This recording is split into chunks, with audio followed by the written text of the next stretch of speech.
Native America is alive. Its roots stretch back more than 13,000 years to America's original explorers.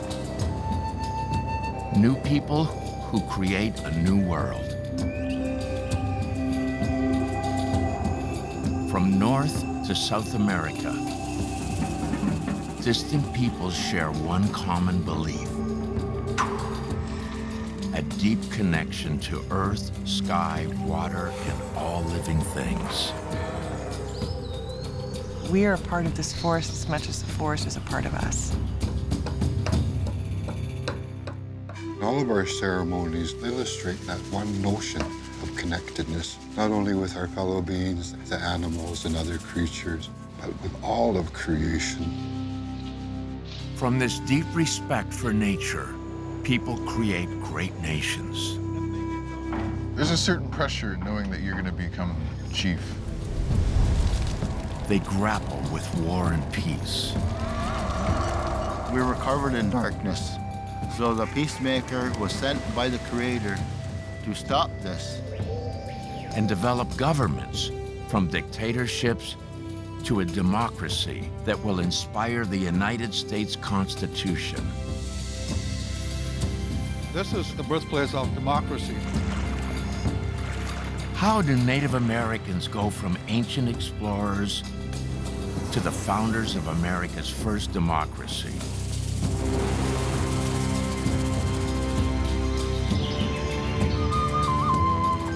At the intersection of modern scholarship and Native knowledge is a new vision of America and the people who built it. This is Native America.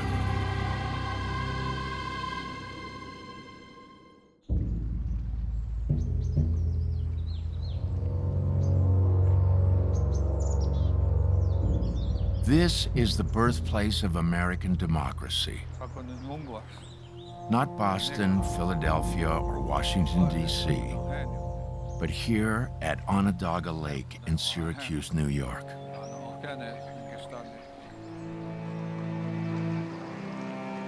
On these shores, Native Americans built villages of longhouses.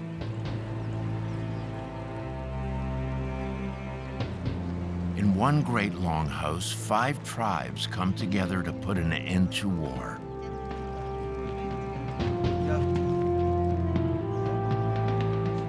Around the year 1150, 600 years before the Declaration of Independence, they form America's first democracy. Their government will inspire the revolutionaries who create the United States. Thomas Jefferson and Benjamin Franklin had no idea of what democracy is till they came here. In the 1740s, Benjamin Franklin prints speeches from one of their leaders, Canasatigo, who encourages democracy for the colonists. Their chiefs advised the founding fathers at one of their first meetings. And the newly independent United States adopts a 13-arrow bundle into its official seal, echoing the Native Americans' 5 arrows that symbolize strength through unity.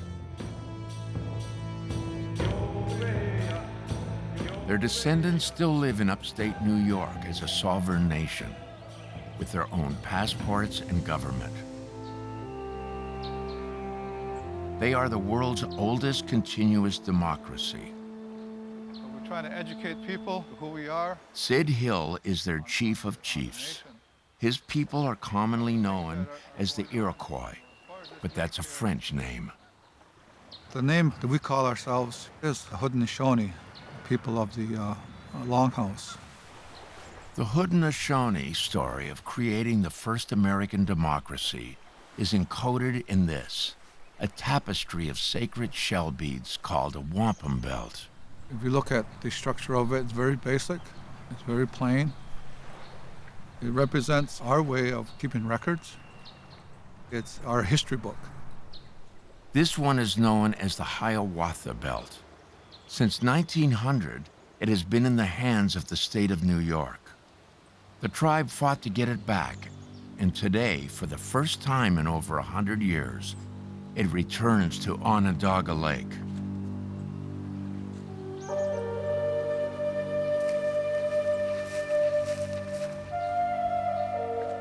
Hold it like this, you see how heavy. See? Oh, heavy.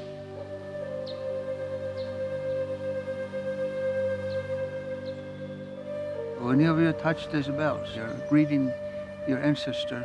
Tom Porter is a Mohawk spiritual leader. Our great-great-grandfather and great-great-grandmother made this belt. And they made it so that we won't never forget what they did, the law they made.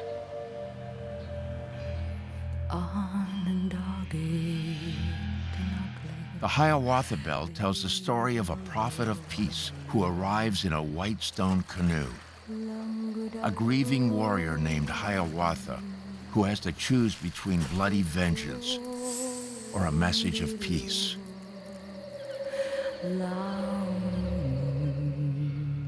And a powerful clan mother who must overcome an evil warlord.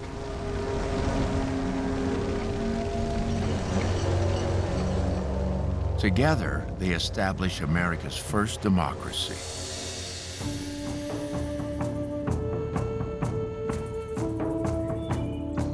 Haudenosaunee democracy grows out of a long history of people living on this land. More than 13,000 years ago, small groups of hunter-gatherers spread out quickly across the virgin continent. They developed both a scientific understanding of the cycles of the earth, sun, and stars, and a spiritual connection to nature, earth, sky, water, and all living things.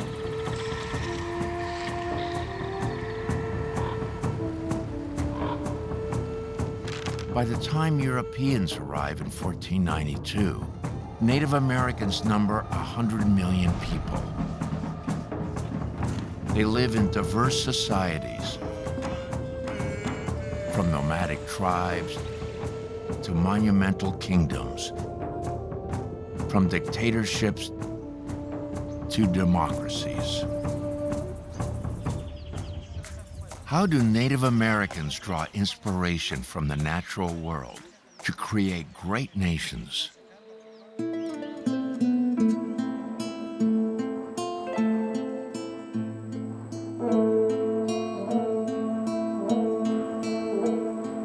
A continent away from Onondaga Lake, in the Andes Mountains of northern Peru,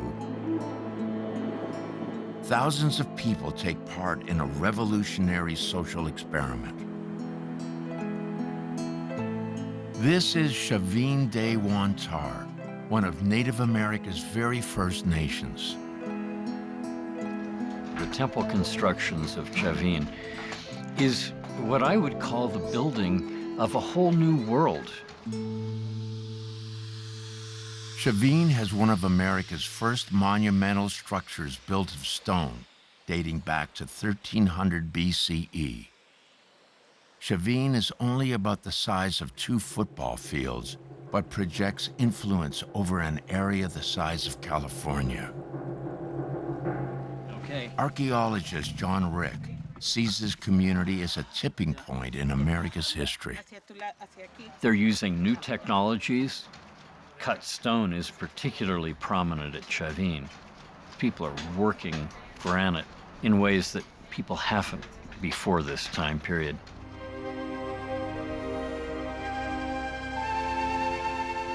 At the center of Chavin is a flat-top pyramid temple. The rituals performed here would draw in tens of thousands of people from across the Andes. How can this temple lay the foundation of one of America's first nations?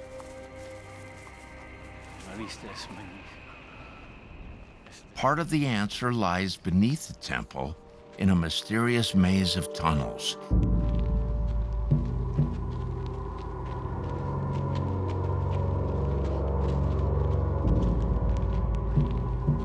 Down here, priests would conduct rituals evoking the supernatural. Chavin has this emphasis on underground space. The tunnels have multiple levels, staircases leading between them, and channels that lead from the interior space to the outside world. Along the walls are channels leading to the surface. They bring air in, but they also carry something out.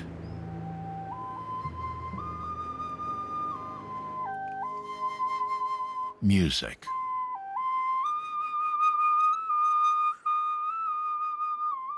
Tito La Rosa is an indigenous Andean musician and master of ancient instruments. He's working with John to test the acoustics in the tunnels.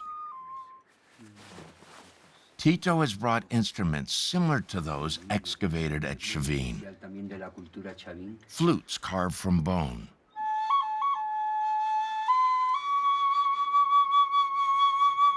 Whistles carved from stone.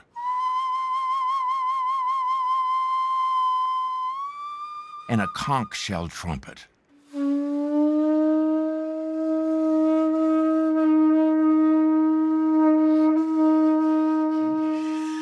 Qué fabuloso, ¿no? Sí, como evocativo, un lamento evocando. No es un instrumento musical. El pututo es un portal de abrir lugares que estuvieron cerrados dentro tuyo. El pututo abría las ceremonias en la cultura chavín. The sound of the conch shell is central to one of Chavin's most important rituals.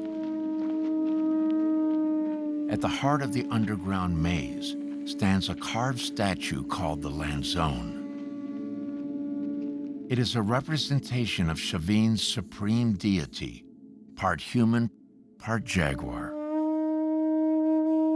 The sound of the conch shell mimics its call. The Lanzone figure is a transformed human being, or a deity. It's human with power animals. They're saying we're built of this. We're descended from it, we're intrinsically related to it, and we're going to remind you of it all the time. Only a few privileged people can fit in the underground Lanzone chamber to see the deity. But above ground, thousands of worshipers may have been able to hear it in a large circular plaza. Okay, so we probably want to come up to this step. Yeah, just get aimed right. The Lanzone is directly in line with the circular plaza. That's not arbitrary. John wants to see if the channels can carry the sound of the conch shell from deep below in the Lanzone chamber to the temple's exterior plaza. Okay, Tito, let it blast.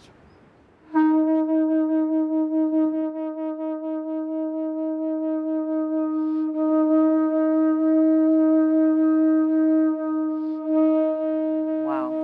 Coming through. Yeah, it's real clear.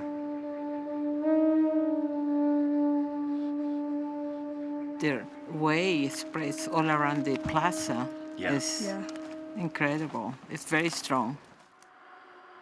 The conch shell can be heard clearly in the courtyard, and it comes through twice as loud as any other sounds. We don't hear any of the voices. All we hear is the sound of the trumpet. This temple is a 3,000-year-old noise-canceling surround sound amplifier. It allows masses of people to share in Chavin's rituals. It wasn't all or nothing. You either got into the Lanzone chamber or you didn't. But rather, there are these different levels of distance that people might have been at from the Lanzone. Distance from the Lanzone creates a hierarchy of power. The elite priests are in the chamber. Everyone else is outside.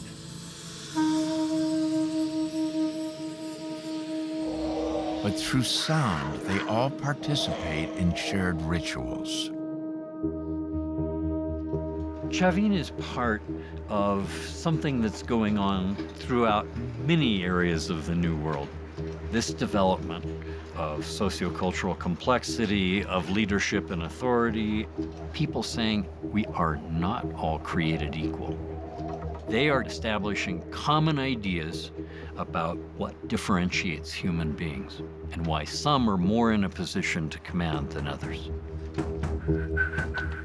The priests of Chavin create a shared experience centered on powerful sounds and symbols from the natural world. It transforms priests into leaders and people into citizens. Chavin isn't just the architecture of a temple, it's the foundation of a government.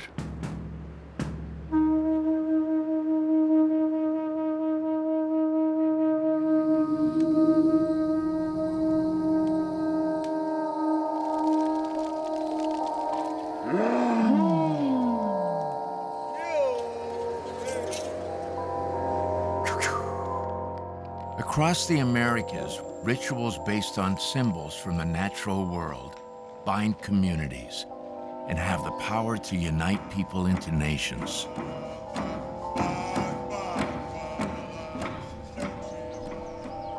For the Haudenosaunee in Northeast America, that symbol is the shell of the wampum belt. What you're gonna do is add 3, and then put on your other purple. Ken Miracle, a Haudenosaunee wampum belt maker, is passing on the tradition. Here you go.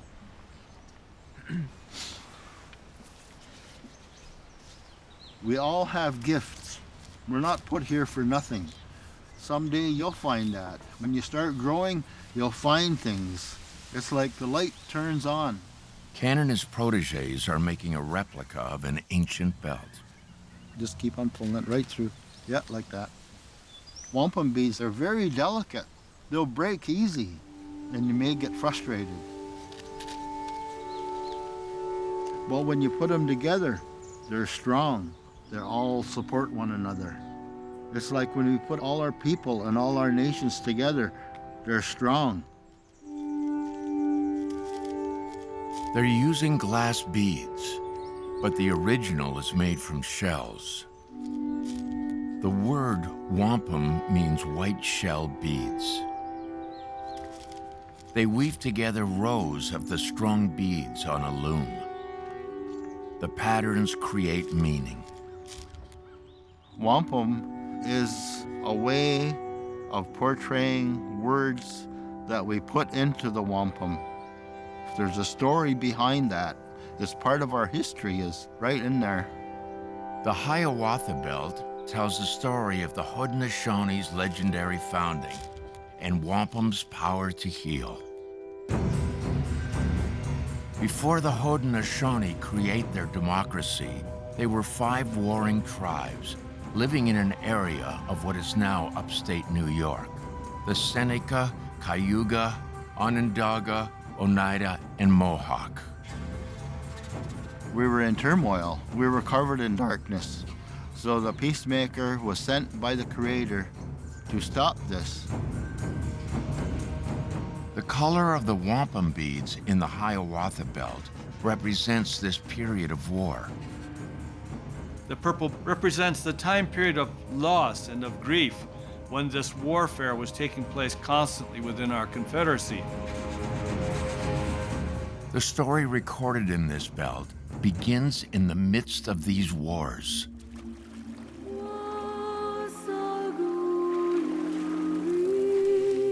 It tells of a warrior named Hiawatha who meets a prophet known as the Peacemaker.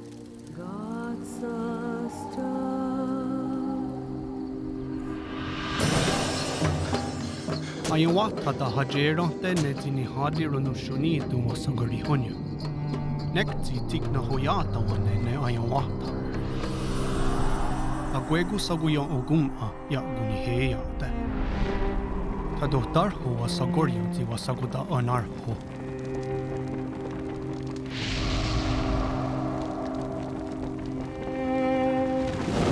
Zero ni gun quantara, a doctor jewa to jungun ayawata. Si what gundi genesora, what gundi nega gets good and what ogonda ne, Tiganwagum Sugagerun Nigaraka da Guardere. The story goes that he came up with a way of helping a person who is in grief by using this wampum to clear their eyes, open their ears, clear their throat so they could speak clearly. Using the purity of shells to bring a person to a clear state of mind is called the condolence ceremony. It was invented by Hiawatha, and the Haudenosaunee still practice it today. Those wampum beads are very sacred, very spiritual. They're alive, and you treat them as such. And that's what gives them that power of importance to our people. That power also comes from the origin of the beads, how they are collected and shaped by human hands. Marcus Hendricks makes wampum beads. He is a member of the Mashpee Wampanoag. The Haudenosaunee acquired wampum beads from his people and other Atlantic coastal communities. Wampanoag means people of the first light, people of the dawn. They witnessed the first horizon of the sun coming up.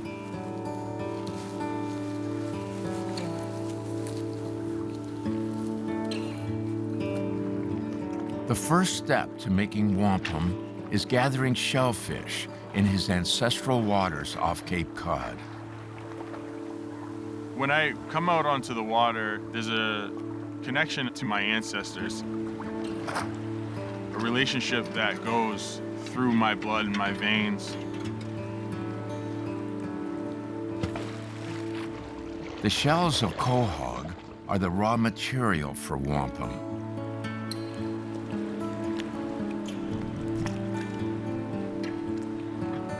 You want to look for good thickness in a quahog.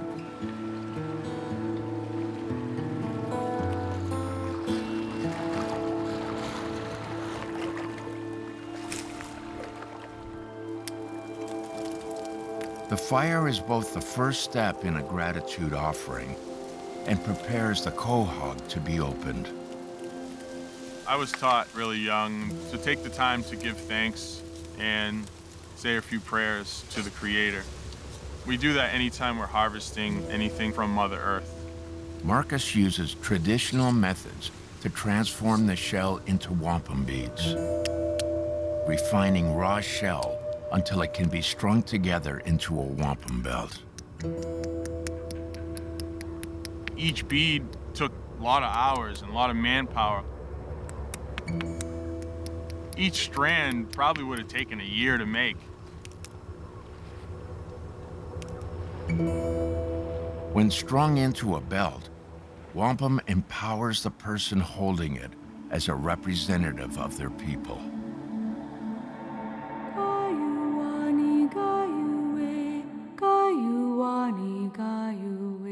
They were made for ceremonies to depict stories and treaties between tribes. So if I was to go visit another nation, I would bring the belt to show that there's a close bond between the nations.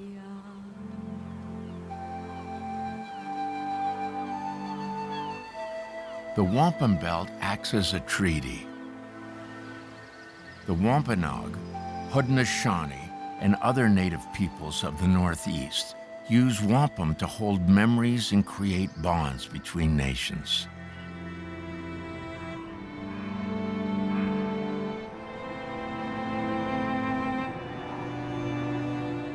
In the Pacific Northwest, memories and ties that bind are embodied in one of Native America's most iconic structures, totem poles.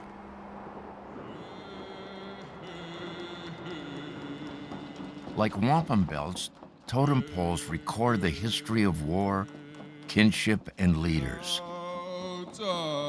But totem poles are often misunderstood. You know, the saying low man on a totem pole doesn't really equate at all. They're just about all as equally as important as the next guy, and you know, the guy on the bottom supporting everything else above him, so it actually seems a little backwards. The power of the pole comes from the cedar tree.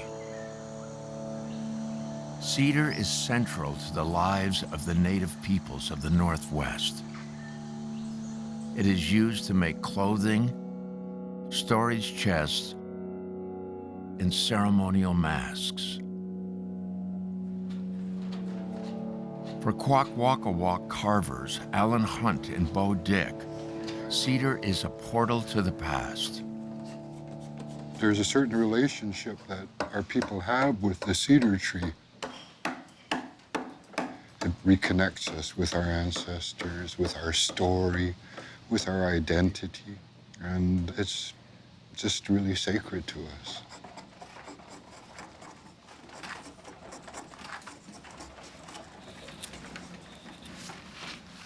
Each grain is a year, and you become sensitized to it the more you work it. You feel it cutting through each year in time. My grandfather did that. My great-grandfather did that. My great-great-great-grandfather did that. They all did it. I'm following their footsteps. And that's really personal. And we share that. We're following what was provided by our ancestors and the relationship that they had with the Creator. Alan and Bo are carving a moon mask. It's one of the many important figures in the Kwakwaka'wakw origin story. Our history goes back to the beginning of time when Raven first brought light to the world. Cedar also immortalizes the legacy of leaders. And one day, artists may carve images that represent Alan Hunt, for he is about to become a chief.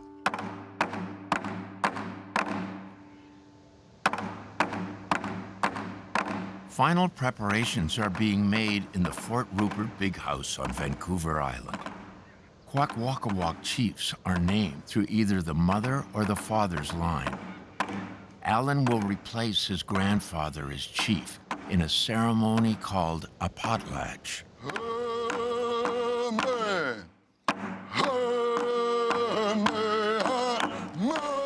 All of my mentor chiefs kept telling me, you know, take a deep breath. We've all been through it. It's going to come together. And now here it is. It's coming together, and it's going to be all right, and I'm breathing deeply.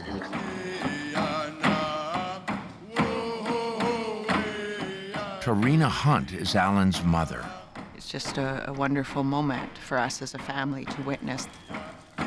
For centuries, potlatches have honored births, deaths, weddings, and new chiefs. This is the way that we kept history. You know, it's the passing of names and dances and all the stories from the beginning of time. The potlatch ceremony is like a living totem pole, illustrating the nation's heritage. It starts with a series of sacred dances depicting ancestral stories.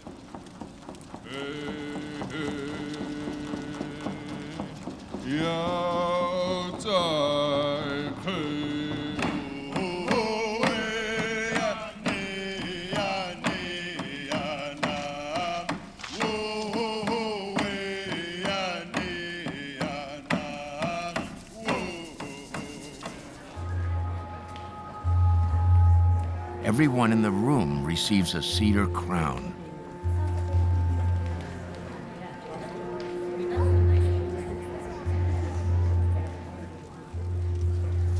The reason that we wear them at the feast is to protect us as guests and also the host from evil spirits so that everything goes well.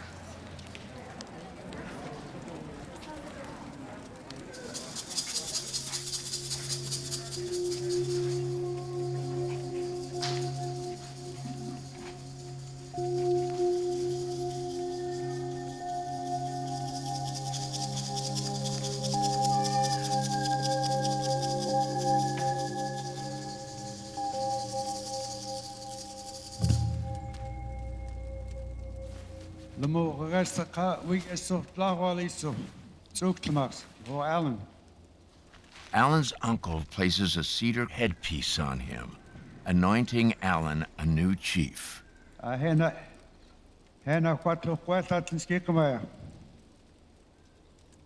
There's a certain pressure in knowing that you're going to become chief.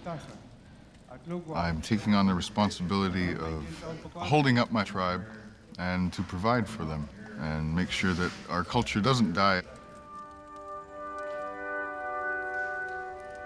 I'm honored, sorry, to be his mom, and I'm proud.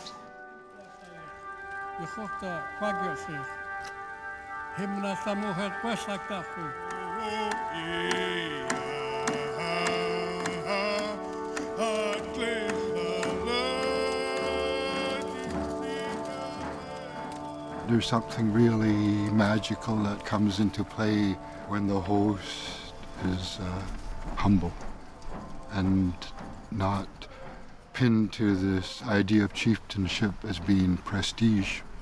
And it's not an easy thing. It's a heavy load.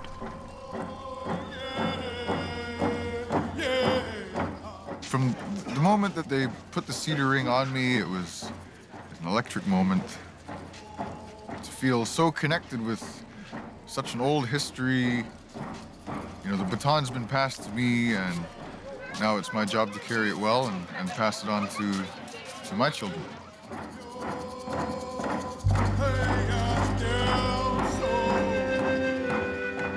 Cedar, in ceremonies and carvings, documents the past, celebrates leadership, and provides a path to the future by passing on ancient traditions to a new generation.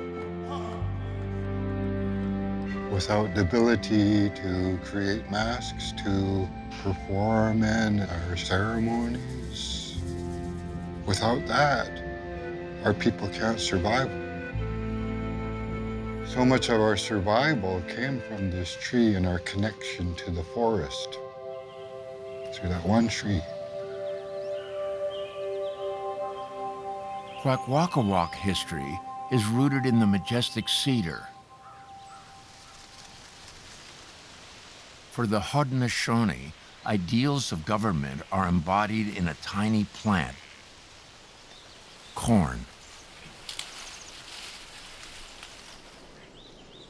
Today, the Haudenosaunee are beginning their harvest. The crew is led by Angie Ferguson. She's on a mission to keep the food of her ancestors alive and the health of her nation strong. Through colonization, we grew away from eating what our bodies were accustomed to.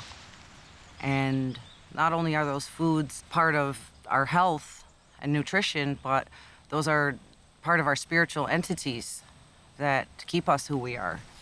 Angie is returning to traditional seeds and farming methods developed over thousands of years. In a lot of our teachings, food is at the basis of the entire Haudenosaunee community.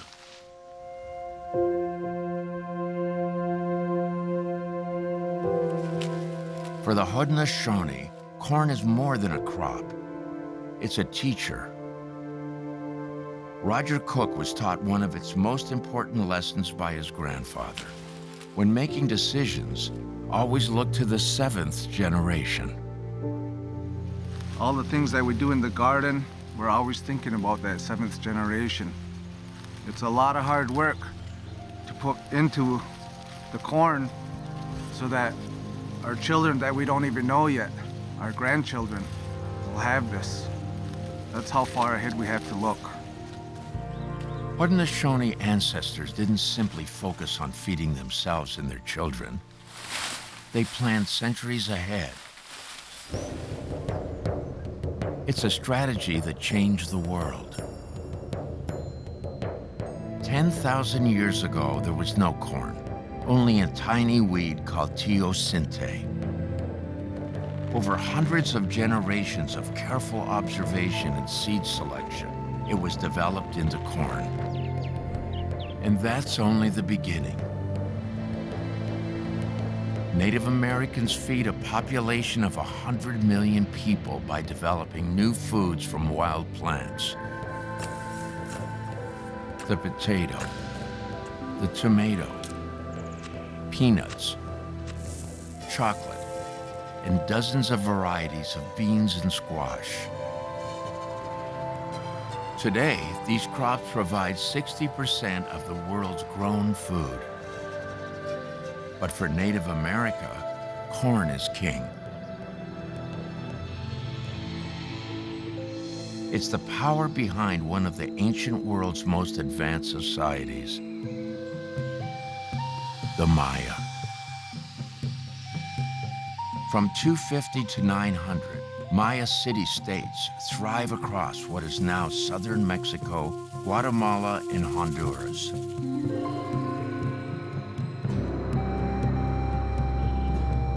The Maya invent their own system of writing, which records the emergence of a new kind of leader, a divine king. One Maya king ranks among the longest reigning monarchs in the world, King Pakal, who ruled for 68 years.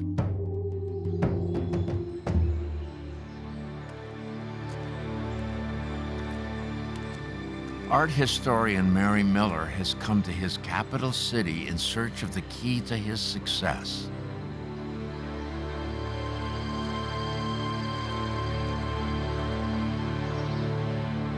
This is Palenque, in what is now Chiapas, Mexico. Architects and artists came here and made things of extraordinary wonder and imagination, and we wonder at them today as well. It was a kind of magical place.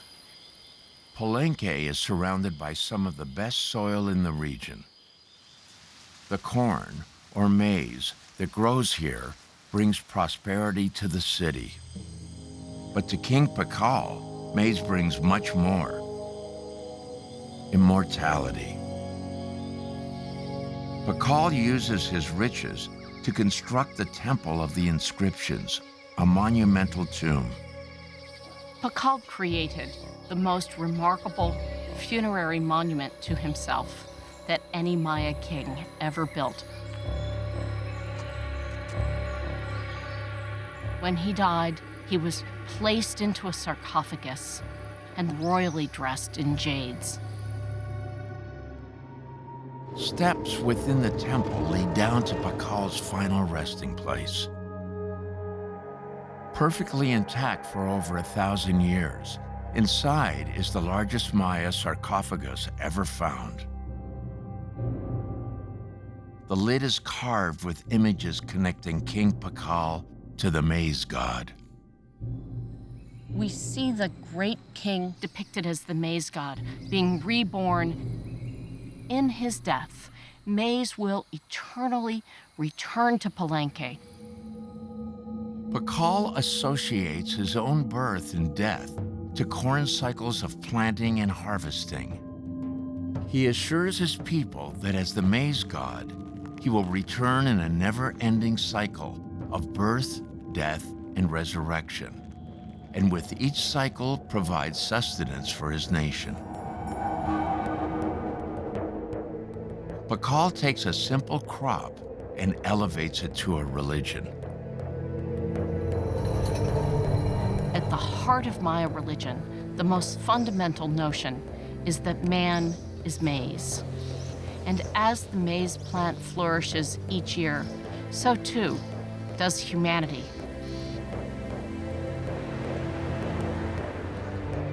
Corn has the power to build a kingdom for the Maya. For the Haudenosaunee, corn will build a democracy.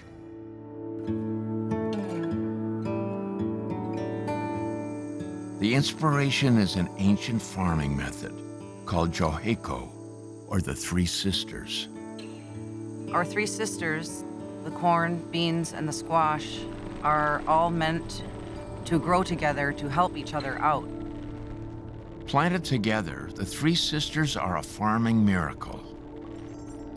Corn strips soil of nitrogen, but bean roots balance this by replenishing nitrogen. And the broad prickly leaves of the squash plant reduce weeds and deter pests. When consumed together, corn, beans, and squash provide all the essential nutrients for a healthy diet. The Three Sisters is a model for community organizing.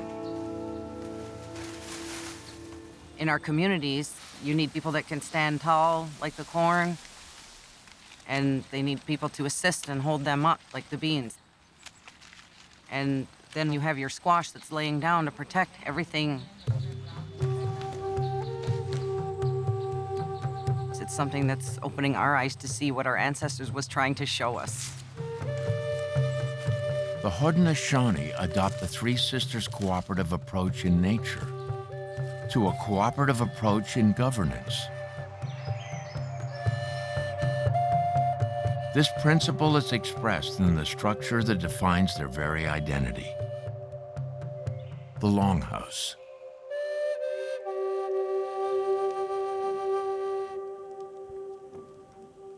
Pete Jemison is an elder from the Seneca people. The Haudenosaunee, what that translates to is that our people built an extended house. And when we're talking about this house that they built, it's not just the longhouse that we actually live in. It is the idea that each of the nations take up the issues that are confronting the community, and they try to come up with solutions. Leaders from the warring tribes come together in a longhouse and form the Grand Council of Chiefs.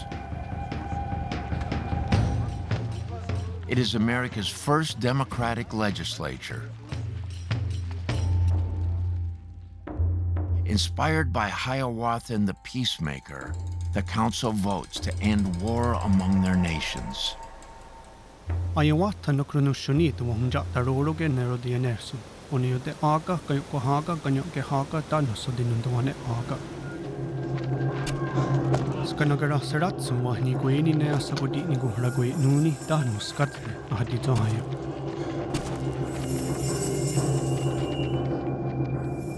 Nekti skanagara sarayate honatundatu ahunjatara onenda gehaga.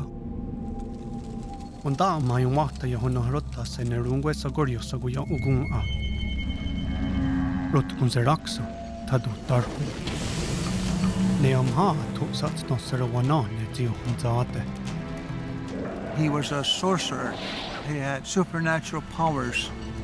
He could communicate with the birds and rattlesnakes and wolves and the animal world, and they would help him. He was a mean man. His name was Tarudahu.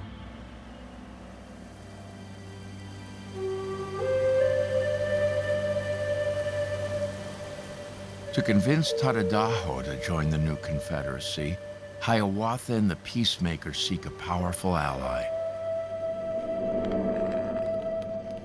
A woman named Jigonsase. Jigonsase was the first clan mother. She helped bring peace to the Iroquois, to the Haudenosaunee. Virginia Abrams is a clan mother, a title first established by Jigonsase. Like Palenque's King Pakal, Jigonsase's influence comes from corn. When the nations were warring against each other, she would take them in and feed them. And she kind of kept the war going on. So the peacemaker came to her and asked her to refrain from keeping this warring going on between our people.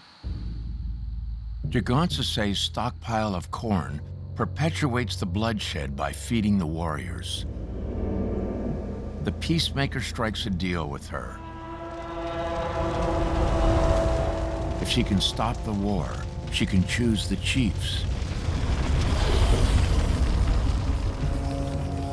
Jigonsase wa kungadia daniondago ohnere sumaranum quizerake. Oneki wa hagwini hari hoyena neskona.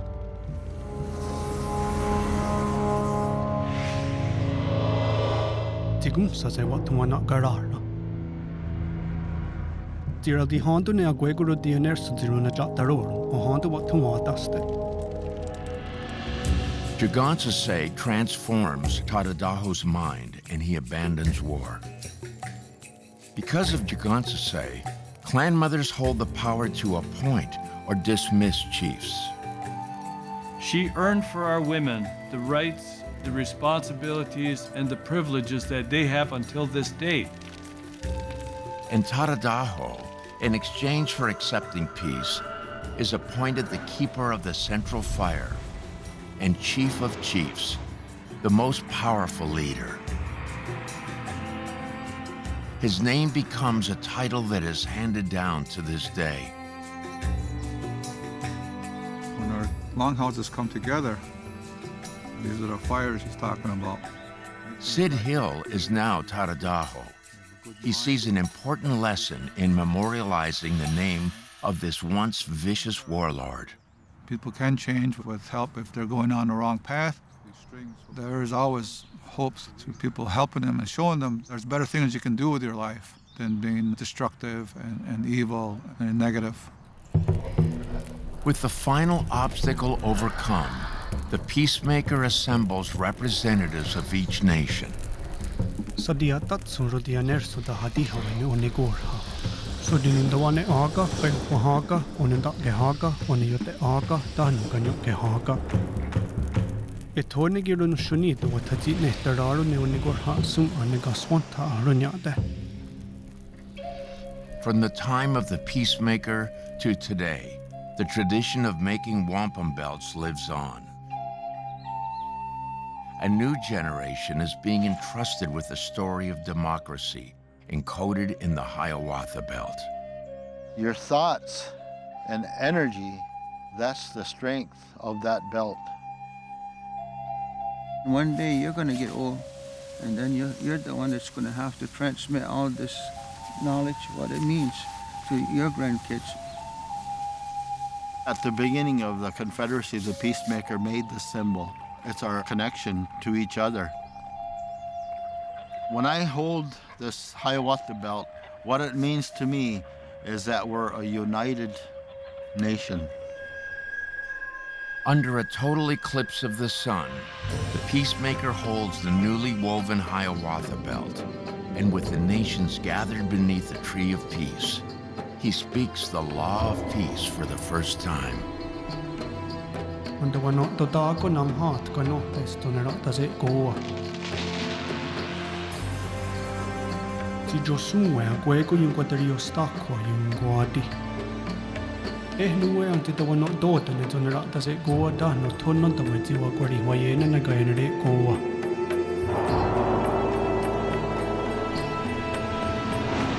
The wari howana taji on the watka way yung quadrio ne west ni yung junzake.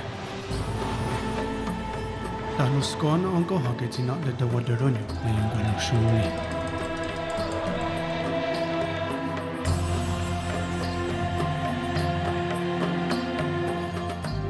The reading of the Great Law and the weaving of the Hiawatha Belt established the Haudenosaunee Confederacy. It's a form of government that doesn't rule people, but rather serves people. It's this principle that inspires Benjamin Franklin and other framers of the Constitution to create their own government of the people, by the people, and for the people. In 1988, the U.S. Senate passed a special resolution recognizing the influence of the Haudenosaunee democracy on the U.S. Constitution. The Council of Chiefs meeting in the Longhouse is similar to Congress. Tadadaho parallels the presidency. And the clan mothers are like justices on the Supreme Court. They too serve for life, but have an additional power. Clan mothers can choose and impeach the chiefs. It is a three-branch system of government that looks strikingly familiar.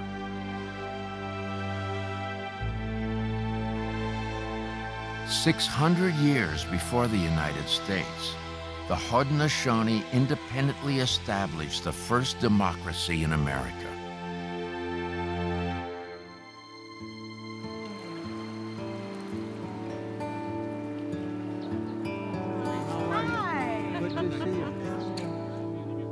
Today, the Haudenosaunee gather on the shore of Lake Onondaga, the place where their journey from war to peace began. All these leaders would work together to come up with a solution. They build their confederacy based on profound lessons and symbols from nature. Mother Earth never lacked nothing. They had a perfect world. But like a treaty between nations, they believe they owe nature something in return, to take care of all living things. Water and air and all the natural things that make the world that we live in is held sacred by all indigenous people.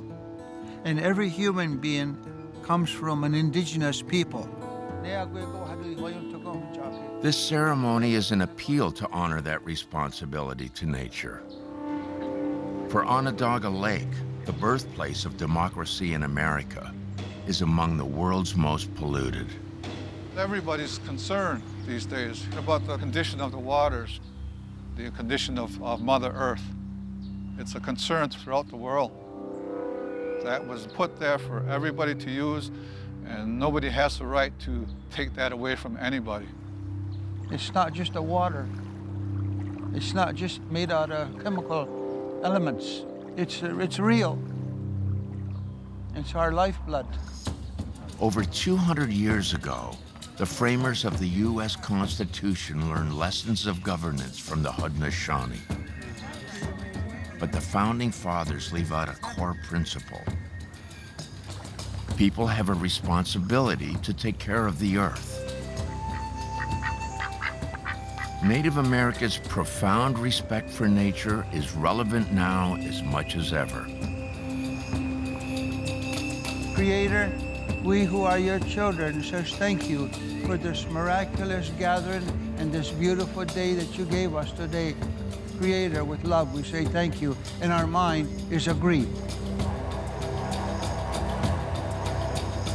The First Nations of the Americas have their foundation in sacred natural symbols. In Chavin, priests use the jaguar to gather people into a nation. In Central America, corn builds vast kingdoms. In the Atlantic Northeast, shell wampum unites nations. And in the Pacific Northwest, cedar establishes and maintains a national identity. Building on lessons from nature, Native Americans create some of the greatest nations on Earth.